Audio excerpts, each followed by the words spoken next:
One of the main ways denominations sort of held things together were you have a printing house in your denomination. Yeah.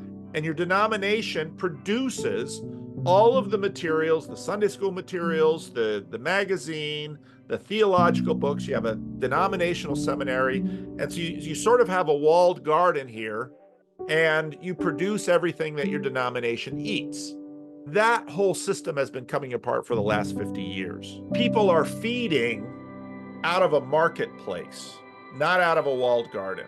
They've been feeding out of a marketplace. And what we've seen then is these broad movements like we've seen in, let's say, wokeism.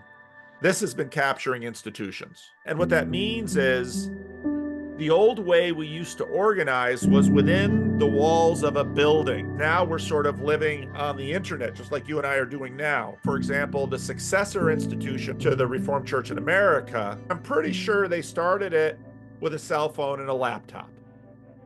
They didn't need a building. And so what on earth are institutions going to be and look like moving forward? Pretty buildings are probably going to have to be a part of it, but we don't quite know how they fit in. Right. I mean, I know things are getting more online, but it's still just as institutional. Like, for example, when I try to read theology papers from the University of Edinburgh, I still have to pay to read them. Whereas if I don't want to pay, if I just want to like do things for free, I only get surface level stuff. So regardless, yeah, the internet is probably going to change what institutions look like, but even so, there's still going to be value in institutions.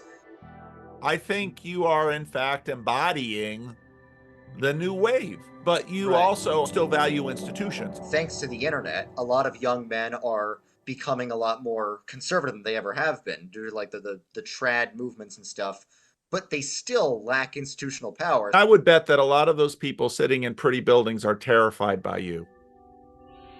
Because in some ways you are the Zuckerberg or Jobs or Bill Gates of ecclesiology right now, because you are disrupting, using technology in a viral way, the institutions. You shouldn't feel so bad because this is going to happen anyway. Yeah. I mean, I just did a conversation this week with Jordan Hall, and we were talking about basically the church has to be flexible. Right? It has to have a capacity to grow, right? To, in some case, to transform, to have this, how would you call it? Mutation, polymorphic. Maybe polymorphic is nice, like a sensibility of being able to actually respond to the reality that it's in, while holding perfectly the eternal. Right. So that's the balance, right? We don't want to hold the finite or the chronological as if it is eternal, because it's not. But we have the eternal, so let's hold the eternal as eternal, right? And holding, make sure we're actually holding both properly is right. And then noticing how does this change in response to the reality of the context that it's in, so that it can probably become the wineskin for this as it flows into the moment, right? And it keeps flowing into the moment. So this is a triadic temporal structure, 3 elements. We have the eternal, we have that which is intrinsically secular, or bound to time. And then we have the angels are of this whole other category, like the ion. Right. We live like in the time that we're familiar with. The ion is the age. The age. And eternal life in Greek, in the Gospel of John, is life of the age. It's, if you just want to kind of woodenly translate it, it's life of the age. And it's life of the age to come, because you have the present age and the age to come. Which is not the same as the category of the word that is used to describe the eternal in the Trinity.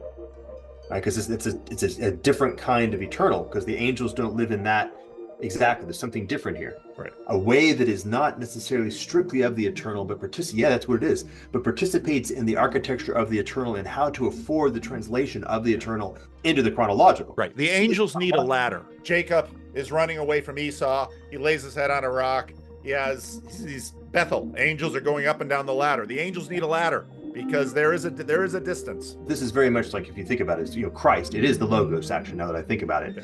This is the element whereby the eternal affords itself the ability to actually achieve relationality with that which is not eternal, which the chronological couldn't possibly do. Right. So we can't figure this shit out, but there's something here that is not the Father, but nonetheless can afford us, it is the Spirit and the Son that affords us the ability to adapt ourselves so that we can now come into this and keep coming into this and keep coming into this. So we're drawn forth. So it's the theophany notion, but at the level of our structure, like the way that we embody ourselves as individuals and as groups. The church. Oh, neat. Yeah. So the church, quad church, like the actual body, and then whatever institutional form happens to emerge around that. So it's like these shells. Some new structure is going to come along that's going to ameliorate the wrongness, accentuate and build out the rightness, bring that rightness into a deeper integration and a deeper form of wholeness, which is not going to be of the same institutional form at all as the institutional forms that emerged in the period of orality, of scribality, and in particular of print. Right? It's going to be a new institutional form altogether. It will look like a network of networks, by the way. We know that. That's not complicated. That's sort of obviously true. What that means precisely is a little bit more difficult to sort suss out, but it will be much more personal, right? And the structure will have the ability to be hyperlocal because networks of networks have that fluidity much more effectively. It'll be much more capable of being grounded in real relationality because that is also more fully afforded. It'll be intrinsically anti-ideological for lots of different reasons that we can talk about. What's going on, and between us, this will obviously have to include all of the other things that are sometimes known as religions. Yeah.